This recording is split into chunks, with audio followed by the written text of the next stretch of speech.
మహాలక్ష్మి పథకం గురించి ఫ్రీ ఇచ్చారు కాబట్టి అంత టైం అవసరం లేదండి. ముఖ్యమంత్రి గారికి నేను చెప్తున్నాను, మధ్యాహ్నం 12 గంటల నుంచి రాత్రి 10 వరకు ఇవ్వండి. మార్నింగ్ టైమ్స్ ఆటో వాళ్ళకి సర్వీసులు పెరిగితే 12 వరకు వాళ్ళకి కిరాయిలు ఉంటాయి. ఆటో వాళ్ళు అన్నీ దొంగ సమస్యలు చెప్తున్నారు. ఎక్కడికి వెళ్ళాలన్నా 300 400 అడుగుతున్నారు. వాళ్ళు ఇన్కమ్ ఏం పడలేదు. రోజుకి 500 డిమాండ్ చేస్తున్నారు. రోజు తాగి పడుకుంటాడు. ఆటో ఎవడికోడికి ఇచ్చేస్తాడు. వాళ్ళకి డబ్బులు మాత్రం ఇవ్వద్దు.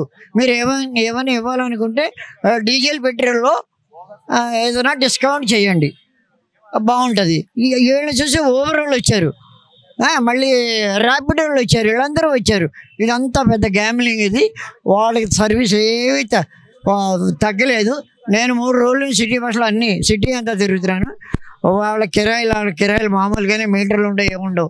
ఇంతండి. పైగా ఇంకొకటి, వాళ్ళు చెప్పిన చోటుకే మనం వెళ్ళాలి, మనం అడిగిన చోటుకి వాళ్ళు రారు.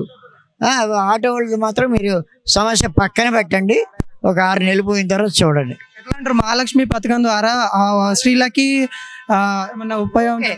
మహాలక్ష్మి పథకం చాలా మంచిదే. ఎందుకంటే తల్లిని చూసుకోవచ్చు, చెల్లిని చూసుకోవచ్చు, మనవరాళ్ళని చూసుకోవచ్చు. ఇవన్నీ ఉన్నాయి అందులో. పుణ్యక్షేత్రాలకు వెళ్ళొచ్చు, నెలకోసారైనా వెళ్ళొచ్చు. వీళ్ళేమో వారానికి ఒకసారి వెళ్ళిపోతారు. భద్రాచలం, ఏమలవాడ కాదు, ఇదంతా చాలా బాగుంది. ఓకే, 12 నుంచి రాత్రి 10 వరకు చాలు. ఇప్పుడు ఏమంటున్నారంటే ఫ్రీగా పెట్టేసరికి అందరు తిరుగుతూ ఉన్నారు, కనీసం హాఫ్ టికెట్ అన్ని ఇచ్చేది ఉండే వాళ్ళకి అని అంటున్నారు. అది తప్పదు, అది గొడవ అయిపోద్ది, మోసం చేసినట్టు అవుతుంది. అది పథకం జారీ అయిపోయింది. జారీ అయిపోయినప్పుడు ప్రజావేదికలోనే చెప్పాలి, మంత్రులు వచ్చి మీరు కొంచెం వెసులుబాటు చెయ్యాలి. అందరూ మన ఆడపడుచులే. ఆటోళ్ళకి ఆడపడుచులు లేరా, పెళ్ళాలు లేరా? వాళ్ళ డిమాండ్ మాత్రం రాంగు. ఆటో వాళ్ళు డిమాండ్ మాత్రం వెరీ రాంగు. రోజుకి 500 ఇవ్వాలంట, నెలకు 15,000 ఇవ్వాలంటే తాగేసి ఇంట్లో పడుకుని పెళ్ళాన్ని కొట్టాను కాడు. వద్దది, ఆ సమస్య వద్దు. వాళ్ళకి ఏదైనా డీజిల్లోనూ గ్యాస్లోనూ రాయితీ ఇవ్వదలుచుకుంటే రాయితీ ఇవ్వండి, ఇస్తే సరిపోతుంది. ఈ మహాలక్ష్మి పథకం మాత్రం 12 గంటల నుంచి, మధ్యాహ్నం 12 గంటల నుంచి రాత్రి 10 వరకు పర్వాలేదు. అప్పుడు ఖాళీగా ఉన్నాయి బస్సులు, చూశాను నేను.